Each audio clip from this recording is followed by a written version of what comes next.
Hello students, आज हमारा कक्षा 12 का ठोस अवस्था वाले अध्याय में जो है संकुलन क्षमता वाला जो टॉपिक चल रहा था, उसमें आज मैं आपको काय केंद्रित घन संरचना की संकुलन क्षमता के बारे में बताने जा रहा हूं। तो आज का हमारा टॉपिक है, इसमें काय केंद्रित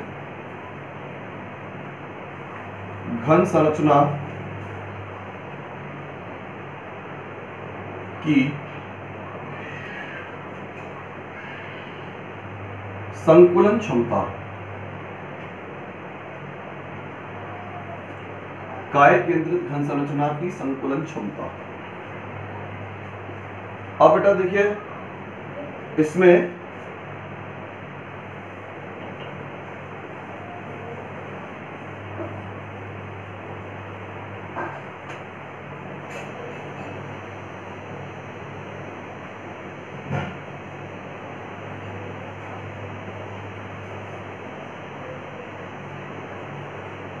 ये आपकी एक काय केंद्रित संरचना हम बना रहे हैं। काय केंद्रित संरचना का मतलब आपके जो अवयवी कण होंगे वो 8 कोनों पर होंगे। 1 2 3 4 5 6 7वां और 8वां हमने छोड़ रखा है फिलहाल। ये कण हम बड़े आकार में बनाएंगे क्योंकि इन कणों को हम गणना में सम्मिलित करेंगे। ये कण जो है बड़े आकार में बनाए जाएंगे क्योंकि ये कण जो है गणना में सम्मिलित किए जाएंगे। इसके अलावा एक कण होगा इसमें संरचना के बीचों बीच।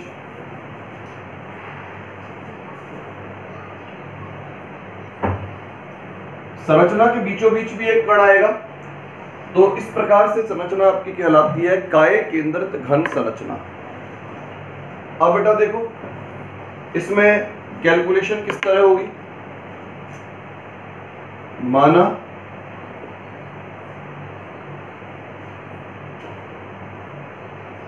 किनारे की लंबाई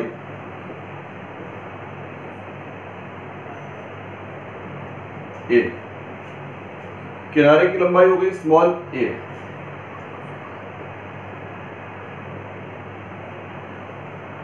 गोले की त्रिज्या स्मॉल r, किनारे की लंबाई हो गई स्मॉल a, गोले की त्रिज्या हो गई स्मॉल r। बेटा इसमें जो है दो प्रकार के विकर्णों का प्रयोग किया जाएगा। अब ये दो प्रकार के विकर्ण कौन कौन से होंगे? एक तो अपन जानते हैं फलक विकर्ण। एक होता है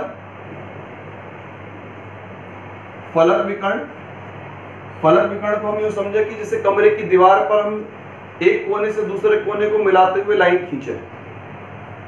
कमरे की दीवार पर एक कोने को दूसरे कोने से मिलाते हुए इस प्रकार लाइन खींचे कि कमरे की दीवार आपकी दो समकोण त्रिभुजों में बढ़ जाए, तो वो तो लाइन जो बनेगी वो कहलाएगी आपकी फलक विकर्ण। एक इसमें होगा बच्चों काय विकर्ण।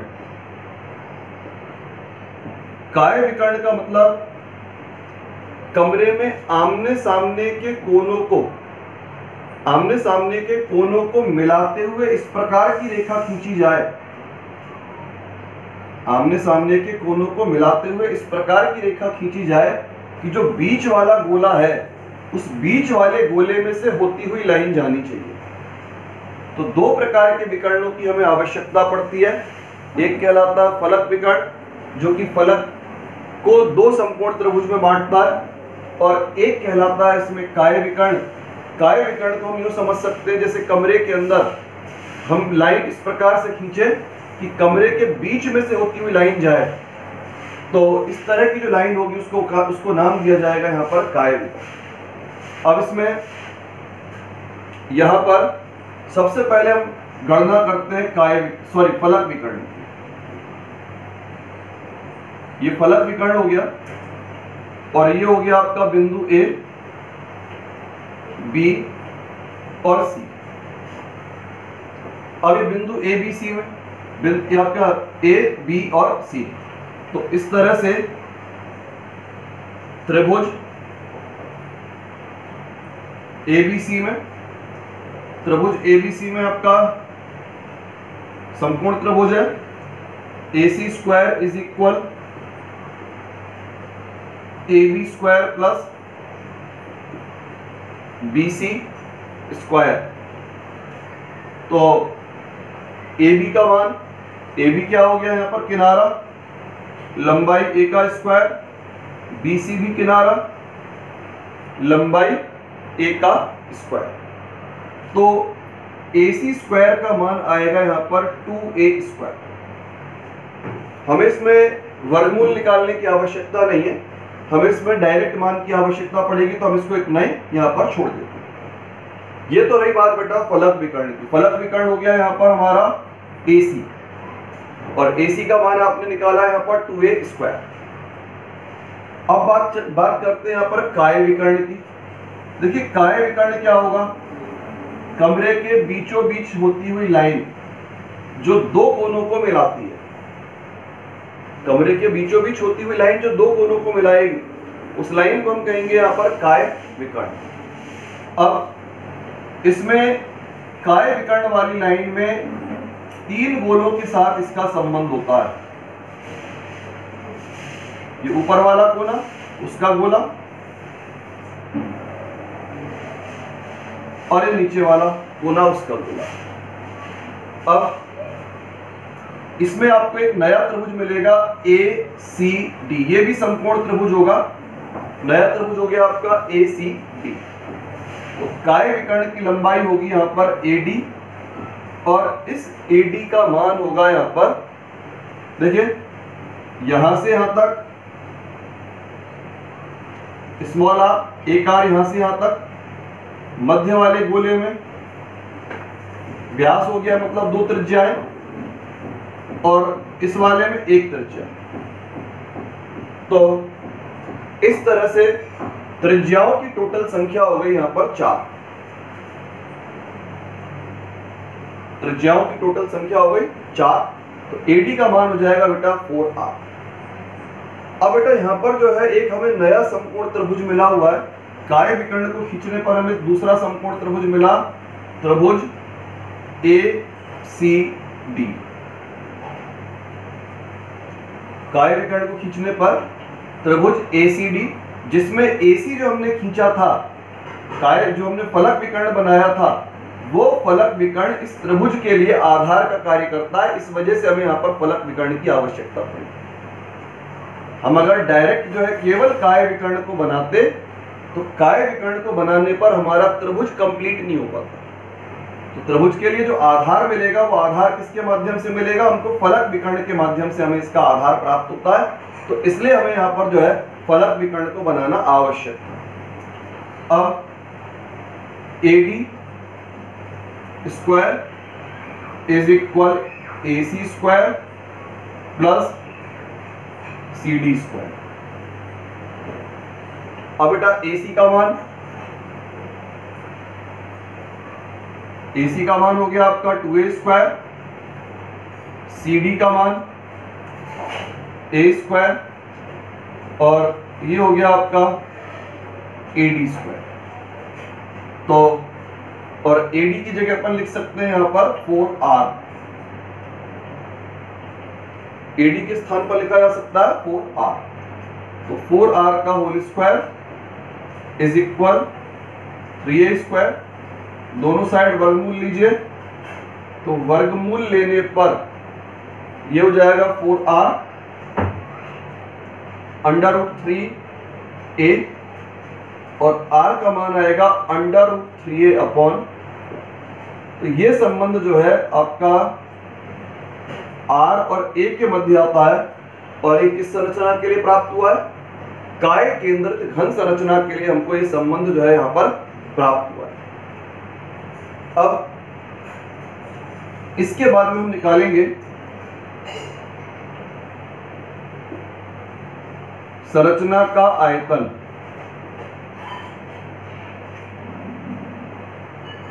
संरचना का आयतन क्या होता है, संरचना घनी संरचना है, आयतन हो जाएगा इसका A क्यूब। फिर इसके बाद लिया जाएगा गोलों का आयतन। अब बेटा देखो गोलों का आयतन कैसे, एक गोले का आयतन होता है 4/3 पाई आर क्यूब, और गोलों की संख्या काय केंद्र संरचना में होती है 2। कोने वाले गोले होते हैं 1/8 × 8 1, और संरचना के बीचों बीच जो गोला होता है वो पूरा 1 गिना जाता है, क्योंकि उसका किसी अन्य के साथ कोई साझा नहीं होता। तो पूरी संरचना में गोलों की संख्या लेते हैं अपन 2। अब इसको आगे हल किया जाए, 22/7 आर का मान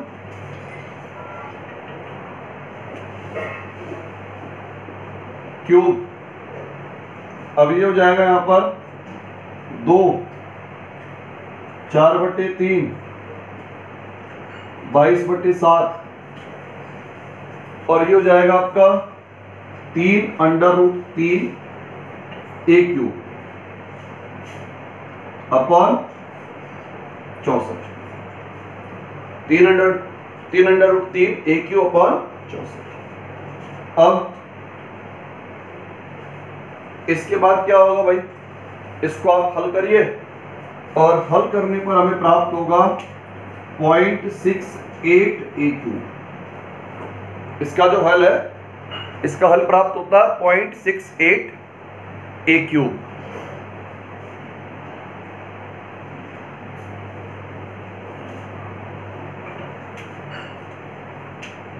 इसको मैं ऊपर लिख रहा हूं,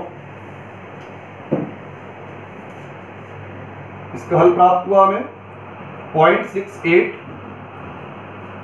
a क्यूब, और यहां पर ये अब बेटा संकुलन क्षमता निकालनी है।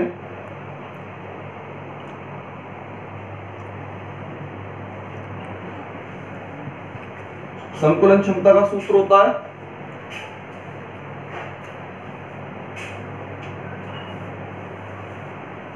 गोलों का आयतन बटे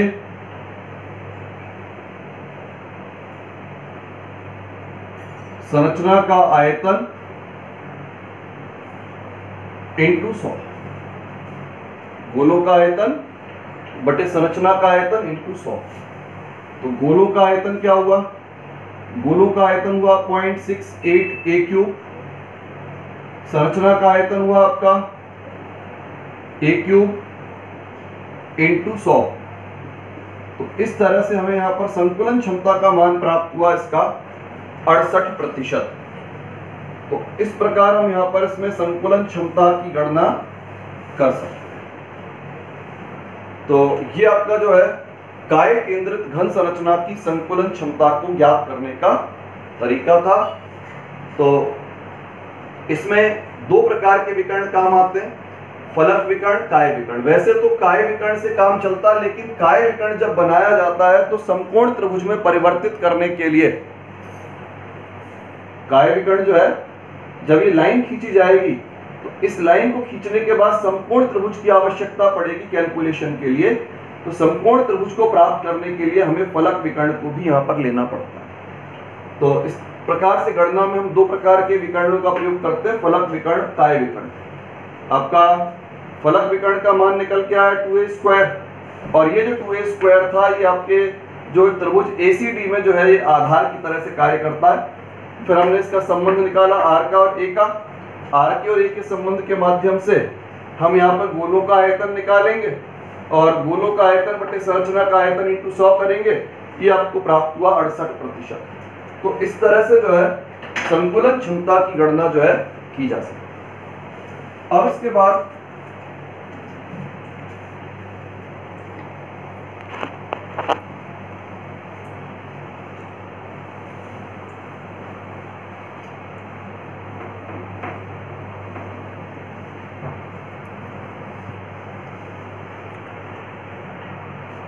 बेटा हम इसका नया टॉपिक ले रहे हैं,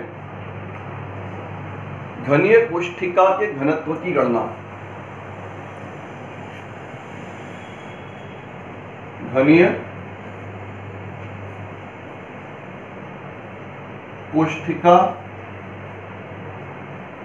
का घनत्व। कोष्ठिका का घनत्व हम ज्ञात करने जा रहे हैं। इसमें माना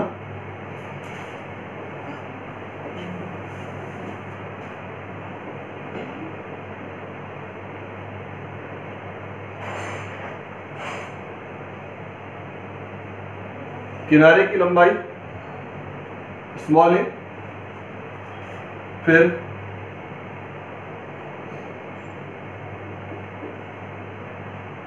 कोष्ठिका में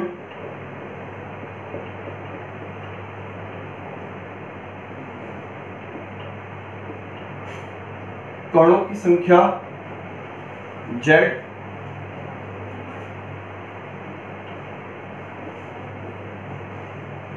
घनत्व D, कण का द्रव्यमान स्मॉल m ग्राम,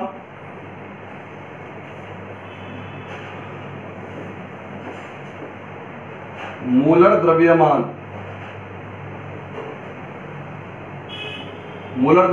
कैपिटल M ग्राम प्रति मोल। देखिए जहां हम केवल द्रव्यमान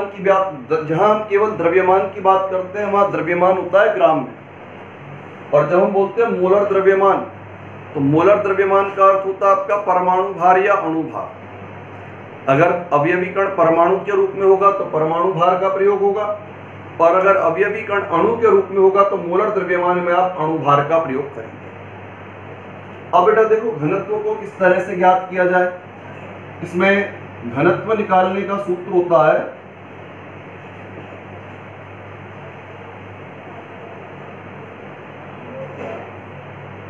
द्रव्यमान बटे आयतन। द्रव्यमान बटे आयतन होता है घनत्व का सूत्र। अब कोष्ठिका का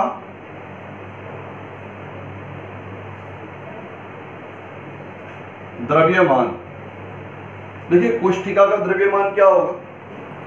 कोष्ठिका में कणों की संख्या है Z और एक कण का द्रव्यमान है स्मॉल m ग्राम।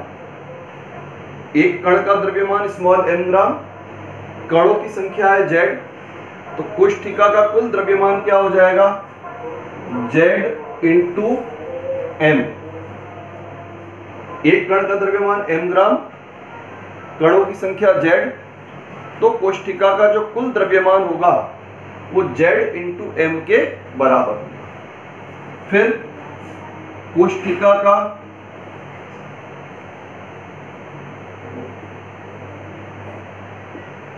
आयतन,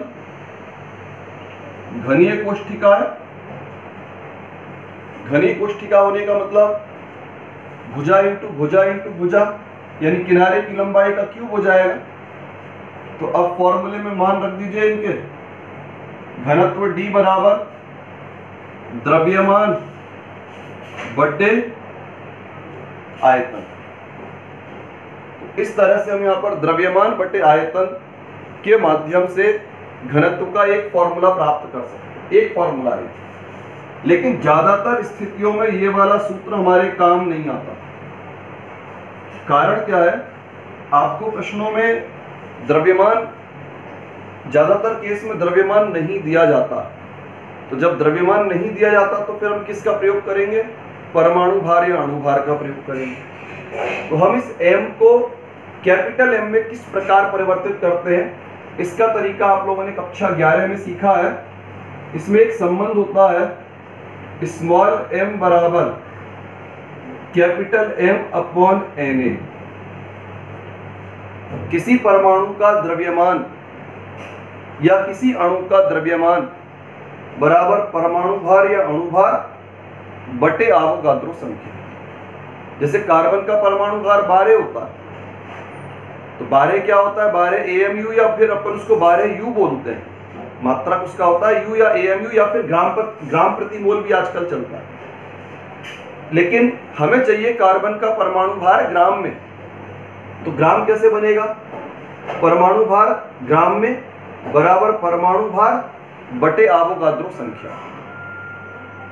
परमाणु भार या मोलर द्रव्यमान बटे एवोगाद्रो संख्या, इस प्रकार से हम इसको लिख सकते हैं। ये हो गया परमाणु भार या अणु भार, और ये आपका Na का मतलब होता है एवोगाद्रो संख्या। Na का मान 6.022 10⁻23। कई जगह 22 के स्थान पर 23 भी होता है, दोनों सही है। अब फॉर्मूला क्या बनेगा? D बराबर Z की जगह पर Z, A क्यूब की जगह पर A क्यूब, और स्मॉल m के स्थान पर capital M upon n, capital M upon. तो ये जो है हमें घनत्व को ज्ञात करने का दूसरा सूत्र प्राप्त हुआ, और ज्यादातर स्थितियों में हम इसी वाले सूत्र का प्रयोग करके हम गणनाओं को करते हैं। ज्यादातर स्थिति में हमें यही सूत्र काम में लेना पड़ता है, क्योंकि आपको प्रश्न में जो है परमाणु भार या अणु भार जो है दिया नहीं जाएगा, ग्राम वाला द्रव्यमान दिया नहीं जाएगा, तो फिर हम ग्राम वाले द्रव्यमान के लिए क्या करते हैं? परमाणु भार या अणु भार को एवोगाद्रो संख्या से भाग देकर के उसको प्राप्त कर सकते हैं। तो इस तरह हम घनी कोष्ठिका के घनत्व की गणना कर पाते हैं।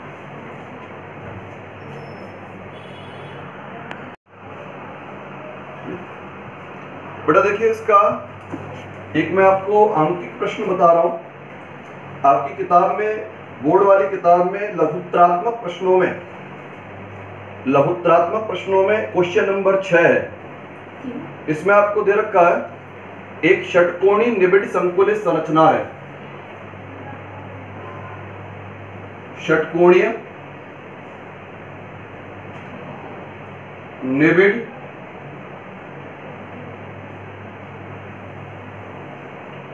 संकुलित संरचना है, इसको अपन शॉर्ट में SCP भी बोल देते हैं। अब इसके बाद कह रहा है इसमें 0.5 मोल पदार्थ, 0.5 मोल हमारा पदार्थ की मात्रा है। अब इसमें दो प्रश्न पूछे हैं आपसे। एक तो पूछा है कुल रिक्तियों की संख्या कितनी है, और दूसरा प्रश्न इसमें आपसे पूछा है कि कितनी रिक्तियां चतुष्फलकीय हैं। दो प्रश्न है, कुल रिक्तियों की संख्या और चतुष्फलकीय रिक्तियों की संख्या। एक प्रश्न तो है कुल रिक्तियां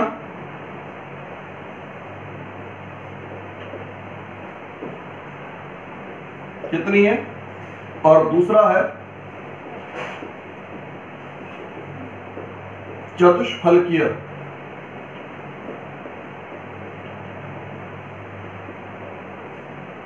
रिक्तियां कितनी है। दो प्रश्न आपसे यहां पर पूछे गए।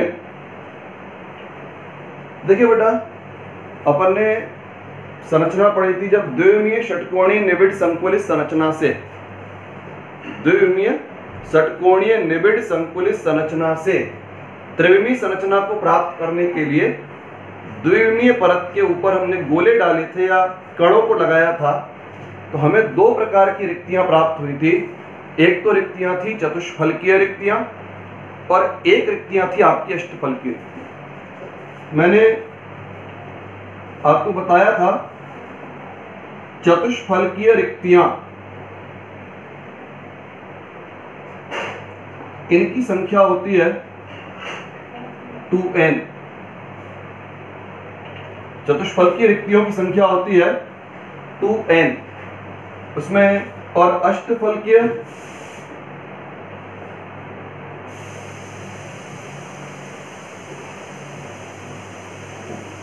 रिक्तियां होती हैं n। इसमें n होता है आपका परमाणुओं की संख्या। तो बेटा कुल रिक्तियां कितनी हुई? कुल रिक्तियां हो गई आपकी 3n। तो इसको हल करने के लिए सबसे पहले तो हमें कणों की संख्या निकालनी होगी। कणों की, इसका हल है सॉल्यूशन, कणों की संख्या कैसे आएगी? पदार्थ की मात्रा आपको मोल में दे रखी है और एक मोल में कणों की संख्या होती है आवोगाद्रो संख्या के बराबर। एक मोल में कणों की संख्या होती है आपकी आवोगाद्रो संख्या के बराबर। तो ये हो जाएगा 3.011 इंटू 10 की पावर 23 कण। ये तो हो गया आपके कणों की संख्या। अब इसमें पहला प्रश्न हमारा है कुल रिक्तियां।